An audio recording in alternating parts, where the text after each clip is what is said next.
26. O Criador decide, a criação descobre, né?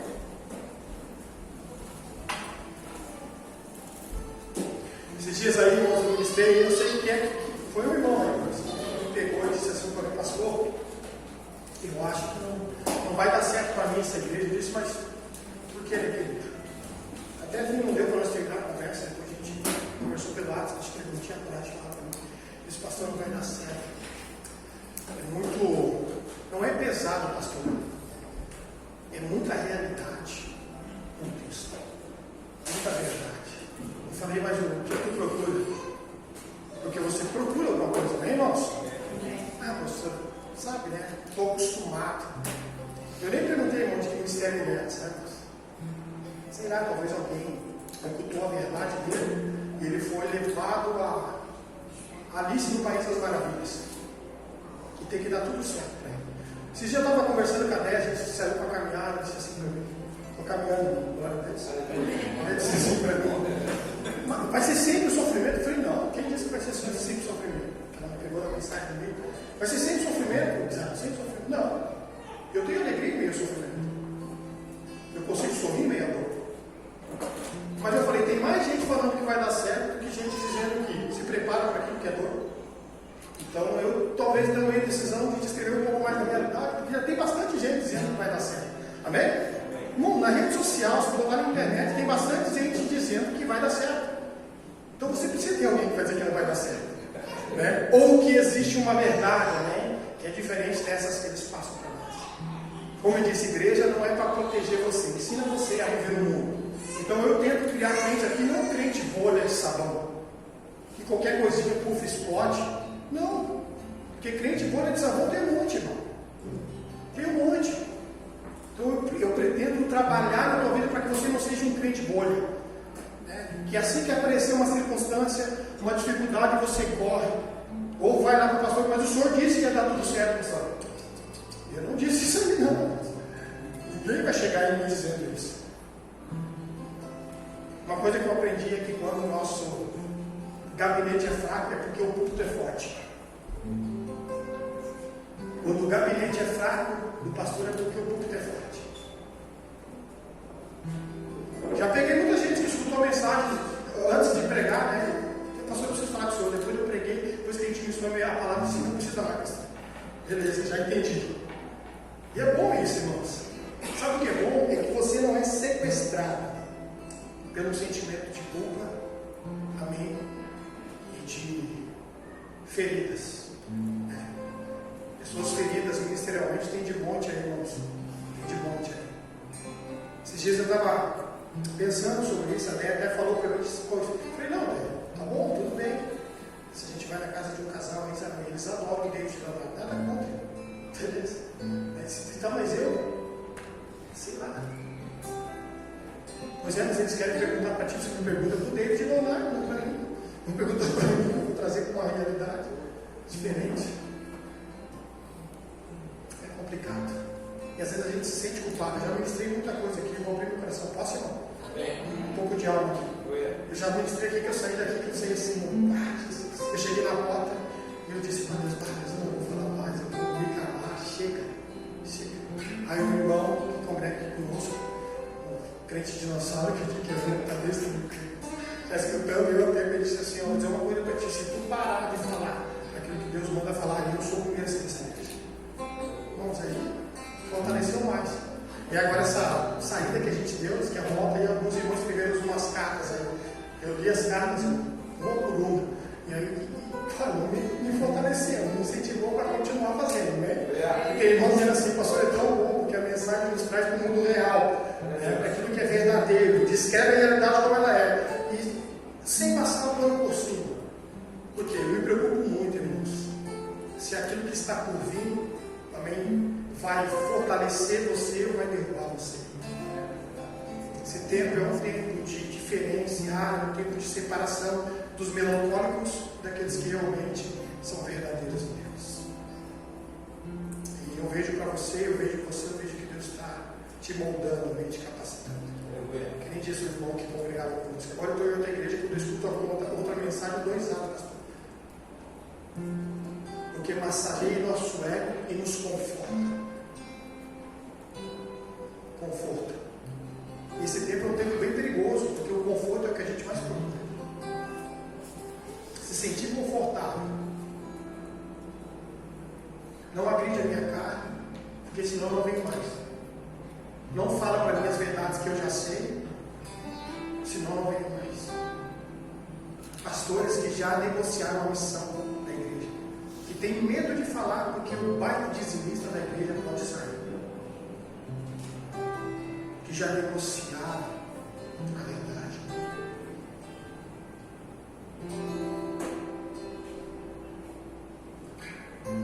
Homens que falam do pecado, já disse, jamais são procurados. Esses homens que falam de pecado jamais são procurados.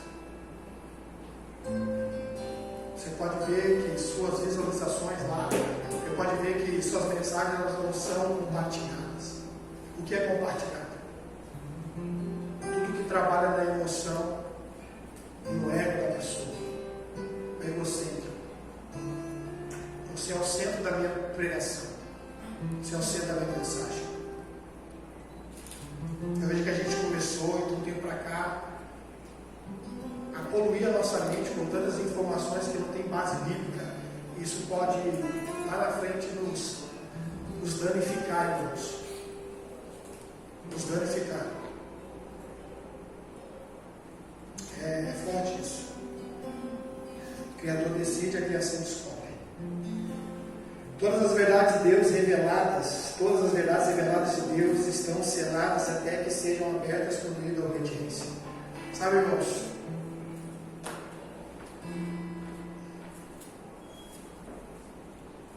Há um tipo de crente que ele não negocia a verdade. Cristão, né? E ele vive uma vida de renúncia, porque o verdadeiro evangelho é onde você consegue matar a si mesmo, é negar a si mesmo, para que Deus estabeleça a vontade dele.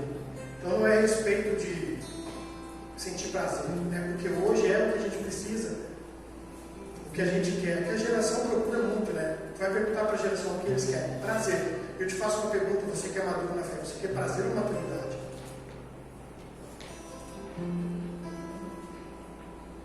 Prazer ou maturidade? E sabe qual é o nosso perigo hoje, que a gente está vivendo em meio a isso, a meio a esse evangelho que é liberal? É que a liberdade, o imaturo, é a desgraça dele. A liberdade, o imaturo, é a desgraça dele. A gente foi abençoado com a liberdade. Eu já falei isso, a gente é tão livre que a gente vive até do nosso libertador. Porque até para ele ser Deus na tua vida, você precisa se submeter. Ele diz: eu te liberto até de mim mesmo. Porque até para ser Deus na tua vida, você precisa matar as suas vontades. Mas eu deixo você tomar essas decisões. Mas a liberdade, o imaturo, é a desgraça dele. É o que eu falei uma vez, Lucas capítulo 15, se não me falha a memória, é forte isso, mas é uma verdade. É aquele filho, irmãos, que ele olha para o pai e diz assim: pai, eu tenho consciência do que eu já trabalhei para ti a vida toda, agora me dá o que me pertence. O filho pródigo, lembra? Me dá o que me acaba. Ele está dizendo: irmão, era um jovem que tinha conhecimento, amém, das suas riquezas, dos seus direitos como filho. Ele disse: eu não quero mais ser escravizado por essa paternidade. Escuta, ele disse: eu quero sair daqui, me dá o que me pertence. Então agora ele pega a autoridade que ele tem e vai viver a vida dele. A Bíblia diz que ele vai viver a vida dele irresponsavelmente. Está comigo aqui, irmãos? Então é um cara que tem autoridade, mas não tem maturidade, o criador do seu próprio chiqueiro. Porque ele chega lá no fim, ele diz: eu estou aqui, desejo comer dos povos, que é o que eu fiz na minha vida. Voltarei ao meu pai. Talvez eu consiga com ele um lugar para trabalhar. Ele está dizendo: eu preciso estar debaixo de uma obediência, porque eu não tenho maturidade. Aí ele toma um caminho de volta e diz: pai, eu preciso de leis, porque eu não sei me governar. Ele disse: pai, não sou merecedor de ser chamado teu filho, me bota a lei, deixa, eu preciso estar debaixo de um lugar de obediência, porque eu sou muito imaturo com a minha liberdade. E nós estamos vivendo esse tempo, uma geração que tem autoridade, mas é imatura com a sua liberdade. Amém? É a desgraça do imaturo. Vive a vida irresponsavelmente. Por quê? Porque ele queria se deliciar dos seus prazeres. Então, mais do que prazer, é ter maturidade para saber viver, irmão. Eu já falei isso, eu falei para o irmão, sabe, nós trabalhamos, eu disse para ele, prazer não é o que eu faço da minha vida. Todo mundo tem que, prazer é aquilo que eu estou produzindo. Prazer não é o que eu faço com a minha vida, prazer é o que eu vivo na vida. É o que eu vivo na minha vida.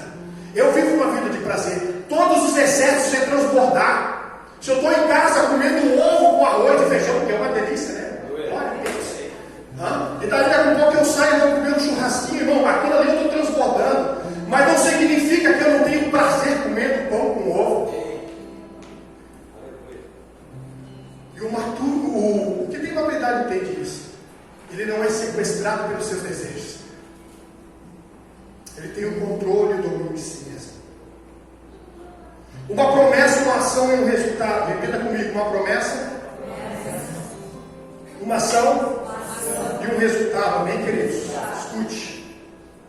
A vida é um processo espiritual, e quem entende isso vive consciente desse fato. Escute. Consegue ser feliz independente das condições materiais das quais ele se encontra hoje. Então, a vida é um processo espiritual. E quem entende isso vive conscientemente desse fato. Consegue ser feliz independente das circunstâncias que está vivendo, independente da situação material que ele vive. Porque nada rouba o regozijos dele. Ele é independente dos fatos. As coisas estão dando tudo errado, mas ele continua a mim produzindo alegria por meio da graça, porque ele já está debaixo de um favor. Ele é grato. Ele anda em gratidão de vida. Quando eu mantenho, queridos, uma obediência, quando eu estou realmente debaixo da obediência, eu mantenho uma vida saudável. Mas quando a gente olha para a palavra obediência, a gente diz, e a gente cria na nossa consciência de submissão, que é que eu vou me submeter? Por que eu tenho que obedecer?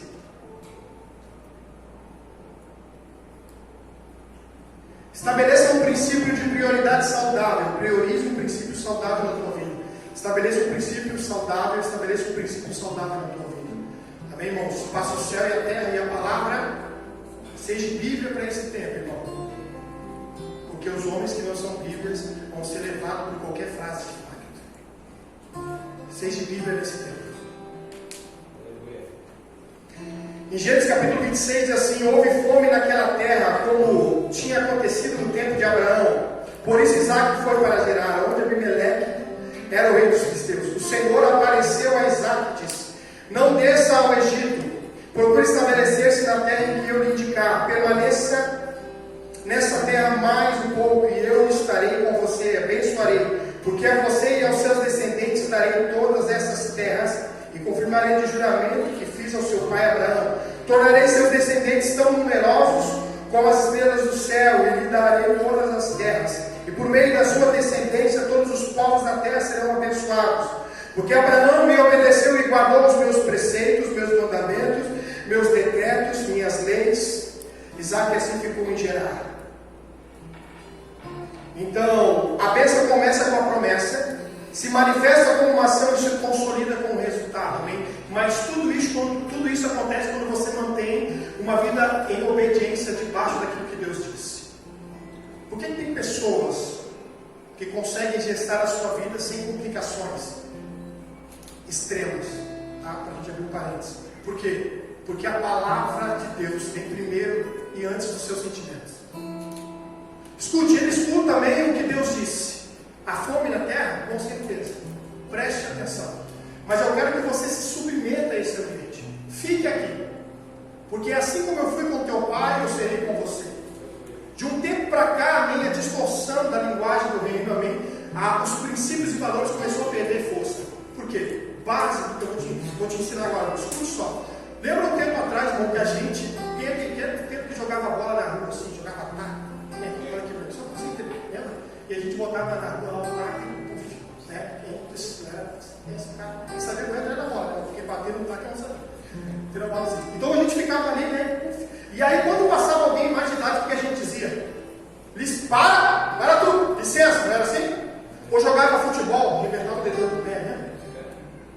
E quando passava o mais velho, todo mundo pegava a bola. Para a bola, por quê? Porque o mais velho está passando. Mas aonde está escrito? Quem está gritando no megafone? Ninguém. Era princípios, valores. Que nós não trocava. Hoje, ninguém respeita ninguém, irmão. Não interessa se tu é pastor, se tu é mãe, se tu é pai. Levanta, te xinga. O filho se levanta contra a mãe. Mãe se levanta contra o filho, não tem mais respeito. Porque agora se colocamos no lugar. Somos todos iguais. Mas antes tinha valor. E ninguém precisava dizer para nós nada. Nós conhecíamos o princípio. Nós obedecíamos, sem ninguém dizer nada no megafone. Sem ninguém gritar para a gente, mas Deus perdeu, irmão. Ninguém está nem aí. E não importa a tua posição geográfica. Eu não me importo com você. E é um xingando o outro. Acabamos perdendo os valores, os princípios. Porque negociamos isso com as coisas novas. Onde você vê uma criança, ela xinga o pai, cara. Um jovem xinga a mãe. Falta com respeito, agride. E a gente diz, meu Deus.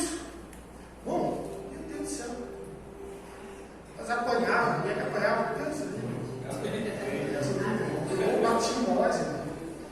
Jesus. E aquilo ele vai crescendo, né? Começa com uma varinha, depois passa com a mangueira, ele vai evoluindo as batidas. É assim. E mesmo assim, irmão, nós apanhávamos. Todo apanhava, irmãos. Quem é que apanhava de mangueira? Nosso trauma aí, ó. Só apanhava. Apanhava. Mas nunca deixamos de amar. Minha mãe daqui não deixa mentir, quase matava nós. Eu vou tomar no quarto, vou confessar que vai ser curado. A Bíblia diz que tem que confessar para ser curado. Uma vez, eu sei o que a gente fez, acho que foi tomar um banho com açúcar no cabelo desse tamanho assim. Ela levou nós para um quarto lá, nunca vou esquecer, de João, nunca esqueci. Uma vara, eu lembro as voltas da vara, eu lembro. Eu lembro. Nossa, ela deu tanto em nós aqui. Tanto em nós. Hoje, se uma mãe pega uma vara, bate no filho, pode ter certeza que outro dia está na igreja com o olho roxo. Irmão. Foi perdendo a força, aquilo que para nós realmente era importante. E aí começamos a misturar os valores do reino com os valores da terra. Ele virou uma bagunça. Virou uma bagunça. Sabe, ele recebeu uma palavra aqui, acho que é interessante. Ele recebeu uma palavra, fica aqui, eu fui com seu pai, eu vou ser contigo. Mas a Bíblia diz que ele permaneceu. Ele permaneceu. Para nós ganhar tempo ali, a Bíblia fala que houve um momento que ele mentiu, né? Que não era sua esposa. E a Bíblia disse assim, cara, você nem sabe o que você podia ter trazido para nós. Então sai daqui. Mas a Bíblia diz que ao que ele colocava as mãos, ele prosperou. Eu acredito, irmãos, não quero fugir do assunto, mas eu acredito que existe uma prosperidade debaixo de quem está na obediência. Você está entendendo? Quem está obedecendo, ele não vai passar despercebido por aquilo que Deus pode transbordar. Então eu acredito que existe uma bênção debaixo da obediência. A Bíblia diz que aonde ele colocou as mãos, vamos comigo lá no 15 para a gente ganhar tempo. Isaac formou lavouras, aquela terra no mesmo ano colheu assim porque o Senhor o abençoou. Versículo 13, 26, 13. Vamos lá, o homem enriqueceu e a sua riqueza continuou a aumentar, até que ficou riquíssimo. Possuía tantos rebanhos e servos que os filisteus não invejavam. E eles taparam todos os poços que o seu servo, o servo Abraão, pai de Isaac, tinha cavado em sua época. Encheu-os de terra. Então Abimeleque pediu a Isaac, saia do nosso meio, saia dessa terra, porque você já é um poderoso demais. A versículo 17 diz, por isso Isaac mudou-se de lá, acampou-se no vale de Gerar e ali estabeleceu. Isaac ele reabriu os poços. Irmão, o cara que está debaixo da obediência, onde ele bota a mão, ele deu certo, irmão. Eu sonhei, ele ficou num lugar onde visivelmente a coisa não estava dando certo. Cara, tem fome aqui, mas onde o cara está dando certo? Cara, ele está debaixo de uma palavra. Uma palavra ela tem um poder espiritual para mudar a tua vida quando você está debaixo da obediência. Então ele vai, fica ali, ele se estabelece. A Bíblia diz que ele começa a reabrir os poços. E o interessante é que cada poço ganha um nome ali, porque havia inveja e os que estavam ali ao redor diziam assim: não, sai daqui que esse poço é nosso. Cara, ele nem brigava. está. Se Deus está com você, irmão, as coisas dão certo. Isso é fato, tá vendo? As pessoas podem te mudar do espaço geográfico que você está, mas está tudo bem aqui. As pessoas te tiram do bem, tu vai para um lugar onde visivelmente amanhecer. Irmão, se tu está debaixo de uma obediência, lá Deus vai você prosperar. Isso é fato. Então ele não brigou pelos postos. Por quê? Porque ele estava debaixo de uma palavra. Escute, suporte as tribulações com dignidade. Suporte as tribulações com dignidade. E mantenha os seus lábios na confissão da palavra que vem do alto. Suporte as tribulações com dignidade e mantenha os seus lábios na confissão da palavra que vem do alto. Então suporte as tribulações. Não se deixe levar pela mentalidade que o mundo quer obrigar que você venha obter. Escute, fique firme nas convicções bíblicas. Fique firme nas convicções bíblicas. Mesmo que aos teus olhos pareça que as coisas não estão dando certo, continue firme, amém? Porque você não está se movendo por aquilo que estão falando, você está se movendo por aquilo que Deus disse. Então, aquilo que Deus disse, Deus falou, é mais forte do que as pessoas estão construindo fora de nós. E mesmo que nós sejamos acometidos de silêncio de Deus, o silêncio de Deus não é a ausência de amor dele. Amém? O silêncio de Deus é só para que você consiga viver os princípios daquilo que ele já falou. Deus não falou, não precisa falar, porque o que ele já disse será obedecido. Porque o que ele já falou será obedecido. Então a ausência amém, do silêncio, amém, ou o silêncio a qual você é cometido não é ausência de amor, porque Deus quer saber se você vai se mover por meio da palavra dele. E não sendo um sentimentalista, amém, que é movido só para aquilo que está fora. Irmãos, a dúvida. Oh, pastor, dúvida. Deixa eu dizer uma coisa para você. O que é a dúvida, irmãos? Tá? A dúvida para o crente, o que é? A dúvida para o crente é só Satanás querendo oprimir as convicções internas que você já tem. Ele não consegue desconstruir, mas ele oprime aquilo que você já tem de convicção, de certeza, por meio da palavra. Então a dúvida, amém, ela trabalha dessa forma. Satanás vem a mente colocando dúvida para oprimir as convicções internas que você já tem, para tentar desestabilizar você, desconstruir. A dúvida, ela quer trabalhar no lugar para destruir aquilo que ainda está sendo consolidado. É como se nessa noite eu estou liberando uma palavra e ainda você está construindo comigo. Nesse momento, Satanás pode vir com a dúvida. Por quê? Porque ainda não está sólido, não está consolidado. Por isso que ele vem com a dúvida, para desconstruir o que o dia de amanhã pode ser firme e consolidado. Não disse que me repetir, que eu não sei. Mas pega só se eu decorasse. Mas eu decorei. Vamos lá. Então ele ficou firme. Ele não adotou meio um espírito rebelde ali. Ele não se levantou contra, dizendo, não, eu acabei e fiz, irmãos. Você sabe. Quem já leu, já estudou, já sabe para ganhar tempo, irmãos. É tão difícil, homem, naquela época, cavar um poço. Se cavasse um poço, tinha que acertar. Poderia ser um trabalho exaustivo, e era um trabalho exaustivo, e não ter água. Mas aonde ele cavava, pegava um vento de água, irmão. Tipo assim, ele andava, Jefferson. Cava aqui que a água vai vir. Então a inveja era grande, porque estava dando certo onde esse cara colocava a mão, mas ele estava debaixo de uma palavra. Ele estava se mantendo obediente, firme, e estava mantendo uma vida saudável. Havia um desconforto? Com certeza, sempre vai haver. Vai incomodar o inimigo, porque ele quer que você se levante contra os princípios que você já estabeleceu com convicção dentro de você. Ele quer fazer isso. Ele quer desestruturar aquilo que Deus já colocou. Então o que eu entendo aqui é que ele fez, abriu seus postos, foi muito interessante. E Deus estava com ele. A Bíblia fala, vamos lá no versículo 26. Por aquele tempo veio Abimeleque de Gerar com Alzate, seu conselheiro pessoal, e ficou o comandante dos seus exércitos. Isaac lhe perguntou, por que vieram me ver, uma vez que foram hostis e me mandaram embora? Versículo 26. E eles responderam, vimos claramente que o Senhor está contigo. Abimeleque não servia ao Deus que Isaac servia. Nem era convertido, mas reconheceu e disse, cara, você serve um Deus, e esse Deus que você serve é poderoso. Até quem não é crente reconhece o Deus que você serve. E eles responderam, vemos claramente que o Senhor está contigo, por isso, façamos um juramento entre nós. Queremos firmar um acordo contigo, tu não nos fará mal, assim como nada te fizemos, mas sempre te tratamos bem e te despedimos em paz. Agora sabemos que o Senhor tem te abençoado. Queridos, a pessoa que está debaixo de uma palavra, que obedece, que não negocia os princípios e valores bíblicos, é uma pessoa que ela tem as convicções bíblicas. Primeiro, respeito, fidelidade, responsabilidade, sinceridade, um coração perdoador, e ele é facilitador de recomeços. Nada me prende. Sabemos que Deus é com você, cara.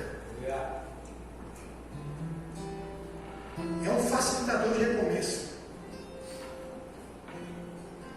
Então, ele estabeleceu um princípio saudável, e ele priorizou o princípio saudável na vida dele. E é debaixo dessa obediência que ele mantém uma vida saudável. E é debaixo dessa obediência que ele entendeu o que Deus está fazendo. Escute, uma pessoa que é saudável, amém, debaixo da obediência de Deus, ela não se move somente por aquilo que está externamente. Ela tem uma convicção interna. Existem pessoas cegas que estão enxergando? Tem. O cego que vê, só vê aquilo que está diante dos seus olhos. Escute, qual é o cego que vê que só está diante dos seus olhos? É o cego que negocia rapidamente. Ele é sequestrado pelo imediato. Ele não valoriza o pensar. O cego, queridos, que ainda enxerga, amém? É aquele cara que ele vê, mas ele não tem entendimento nem discernimento daquilo que ele está vendo. Porque eu passo a ver depois que eu entendo. Eu passo a enxergar depois que eu tenho discernimento daquilo que eu estou vendo. Mas o cego que só vê e prioriza aquilo que está vendo, é aquele que ele é sequestrado pelo imediato, amém? Ele negocia aquilo que ele mais deseja na vida por aquilo que ele mais deseja no momento. Ele é refém das suas sensações. Ele é refém daquilo que acontece. É o famoso camaleão. Negocia rápido. Perde completamente o entendimento e o segmento daquilo que realmente tem valor, que não é negociável. Perde isso. Ele é preso pelas suas sensações. Escute, vindo a história e vendo aqueles homens se levantar contra cada movimentação que ele fazia, se esse cara fosse um cara que se movesse só por aquilo que ele via e que estava diante dos olhos dele e priorizasse só aquilo, ele levantava a guerra na primeira sensação, ou na primeira luta, no primeiro momento que o posto for pego, ele já ia dizer, não, eu não vou me pôr aqui, não é assim que funciona, não, irmãos. Quando tomava um posto, ele ia para um outro lugar. Por quê? Porque ele sabia que Deus estava com ele. Ele dizia assim, cara, não importa onde eu estou, se eu estou debaixo de uma obediência, não são as coisas externas, não são as sensações, amém? Não são os confrontos externos que vai me tirar a minha paz, que vai me mexer nas minhas convicções. Por quê? Porque ele via e ele entendia. Eu passo a ver quando eu entendo, quando eu estou discernindo.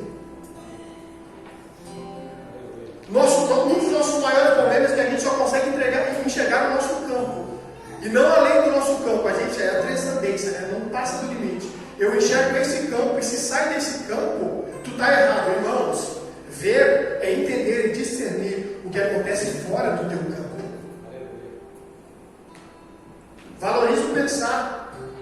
Mas esse homem pós-moderno não valoriza o pensar, pastor Santo. É mais visual.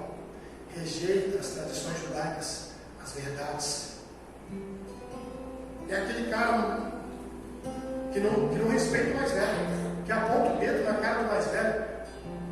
Mas é uma geração que está sequestrada pelas redes, como eu tenho falado. Todo mundo sabe, viu? Ninguém mais é burro, todo mundo é intelectual. Todo mundo é inteligente, todo mundo sabe. Tu vai conversar com todo mundo sabe.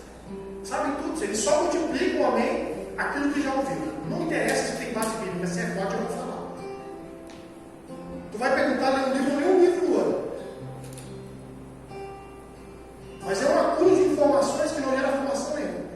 Uma geração sequestrada. Ela é muito sensível. Porque não posso confrontar com a verdade. Se confrontar com a verdade, eu saio. Eu choro, que eu preciso falar muito forte. Olha que o povo ainda ameaça, viu aquela? Ameaça, eu não vou mais nessa igreja, irmão. Ó, eu vou fazer 2 dias.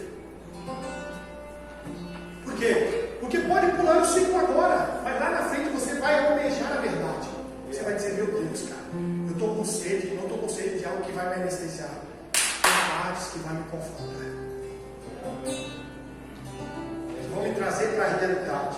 Isaac ficou, irmãos, ele sabia, ele via, ele não era um cego que só viu o que estava diante dele. O cego só consegue enxergar, amém, o que está de perto, é a pessoa que perdeu a transcendência. É aquele que foi sequestrado pelo imediato, como eu disse. É aquele cara que ele é refém das sensações, sabe? Ele é espontâneo naquilo que acontece fora dele, porque ele acha que aquilo que está acontecendo fora, amém, é o que Deus está. Não, para e pensa. Para e pensa. É muito raro, eu estava falando, não sei com quem, eu falei, bom, mas a gente é muito espontâneo. Por quê? Porque a gente é muito cheio da nossa razão. Um tempo atrás ninguém queria ter razão, lembra disso? A gente só queria o quê? Deus. Quem queria Deus? Lembra? A gente só veio para a igreja para querer Deus?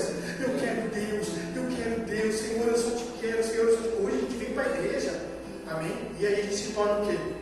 Caçadores de culpado.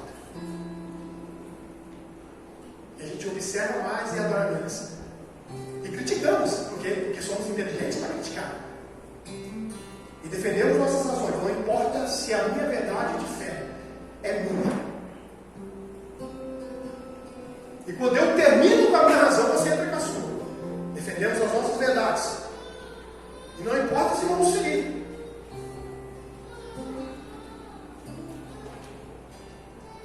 O não gostei, ó, da igreja. Por quê? Porque hoje nós decidimos. É nós que pesamos e falamos, estava bom, hoje não estava. Não gostei, não achei legal. Perdemos valores, mas um tempo atrás, anos atrás, nós dobrava o joelho e só chorava e pedia a Deus, saía daqui com os olhos inchados.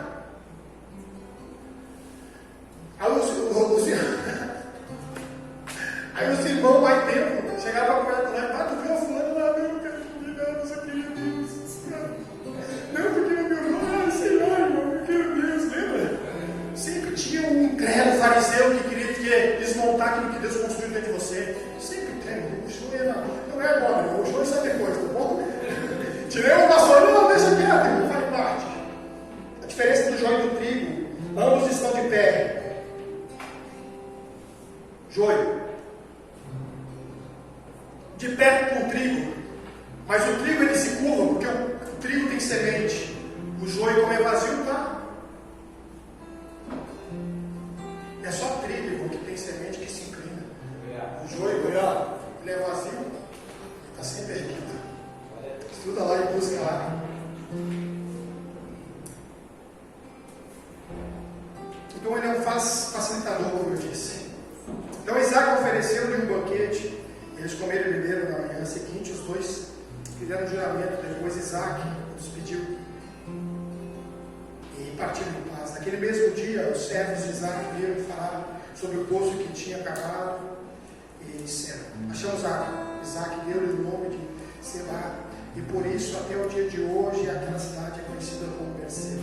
Irmãos, eu vejo alguém aqui que recebeu uma palavra. Eu vejo alguém aqui que foi acometido de silêncio, mas não da ausência do amor, que valorizou os princípios, que foi facilitador de recomeço, que tinha discernimento e entendimento do que estava havendo, que não foi movido pelas suas sensações, nem escravo pelos acontecimentos imediatos.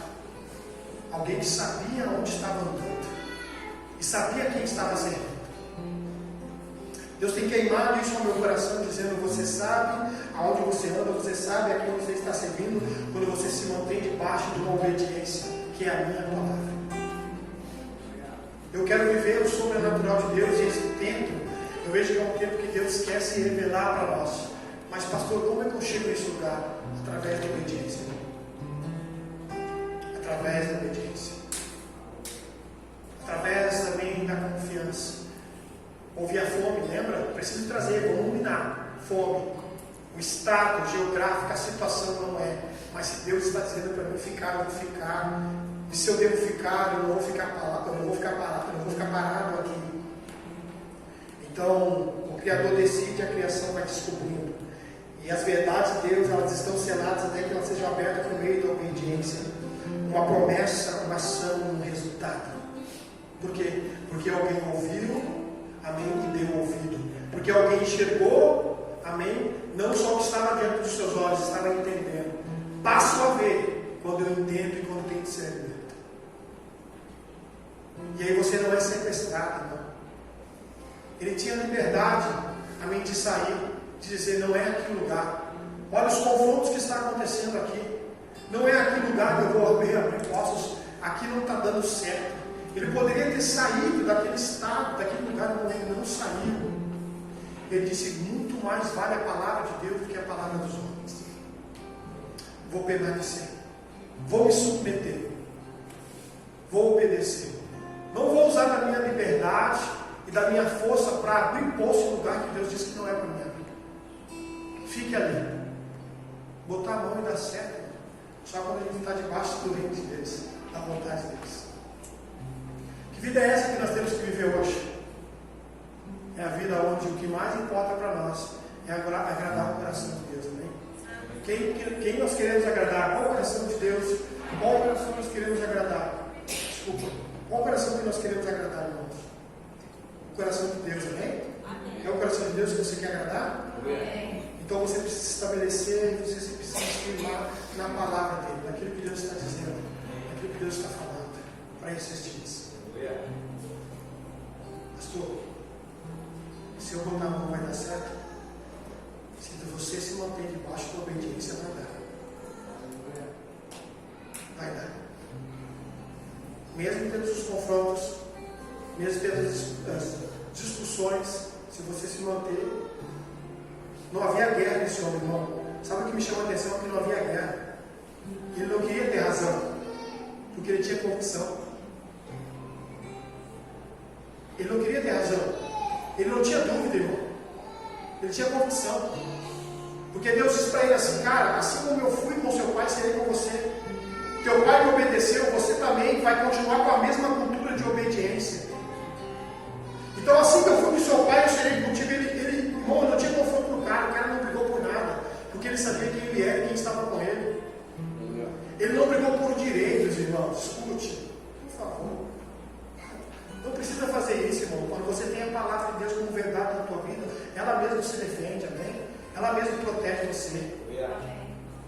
O que nós precisamos hoje, para nós fazermos, irmão? Vamos colocar de pé, só de pé. Eu estou encerrando. Eu queria ficar aqui a noite toda falando, porque eu tinha mais um monte de coisa, mas não vai dar certo. O Senhor pega e você já não vai lembrar nada. Escuta aí o que eu vou te dizer. Glória a Deus.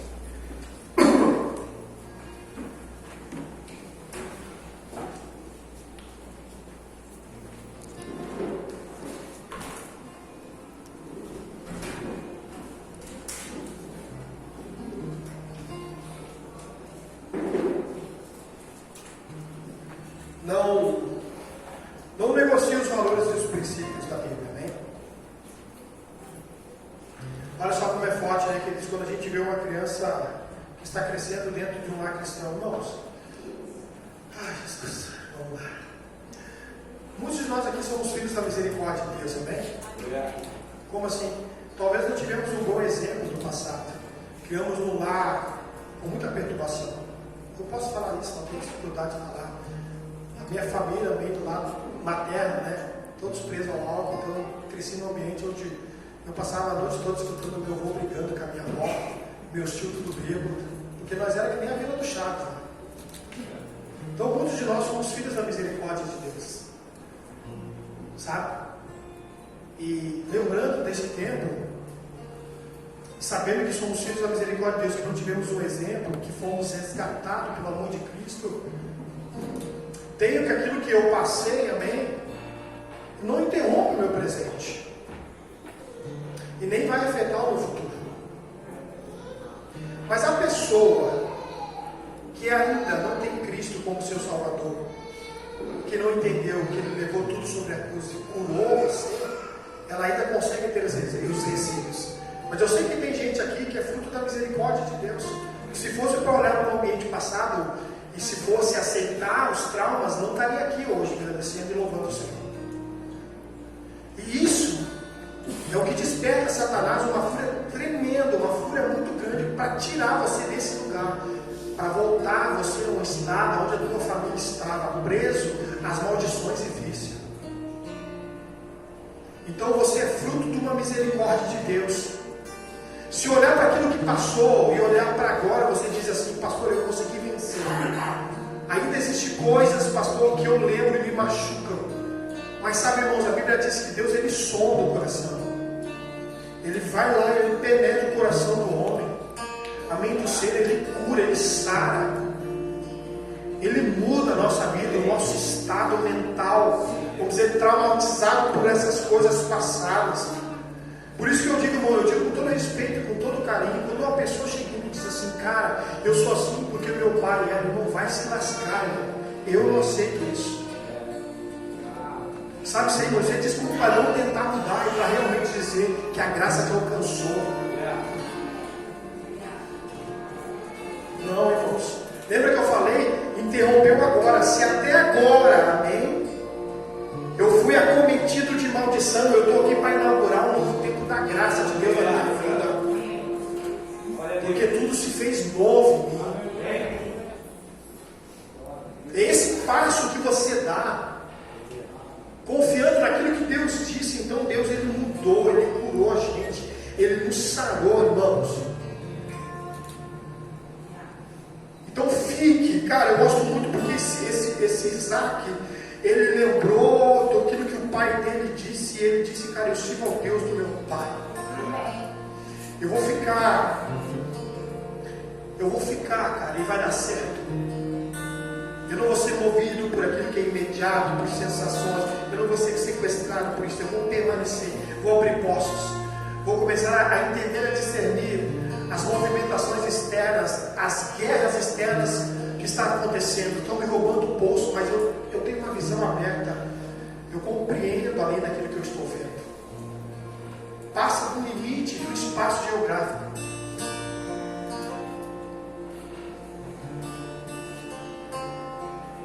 Então eu passo a enxergar quando eu passo a ver, quando eu passo a entender, a discernir o que eu estou vendo.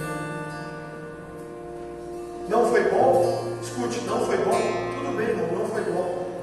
Machuca, agora eu falo, você lembra? Ok, irmão. Mas ele tem poder para curar você, para sarar você. E aí você não negocia mais. Seus filhos crescem, como eu disse antes, voltam. O filho cresce amando o que o pai ama. Escute, o filho cresce adorando o que o pai adora. O filho cresce respeitando o que o pai respeita. O que eles serão amanhã são os valores que nós vamos imprimir nele hoje. Então o que você está imprimindo neles hoje, a bendição que eles vão ser amanhã. Se mantenha debaixo de uma obediência. Se mantenha debaixo de uma obediência. E veja o que Deus vai fazer na tua vida, irmão. Aonde você colocar as mãos, vai dar certo. Se não estiver dando certo, talvez é porque você não está vendo, nem entendendo, nem dizendo. E talvez você está brigando por aquilo que você não precisa brigar. Não precisa brigar, irmão. Suas lutas, também quem guerreia é o Senhor.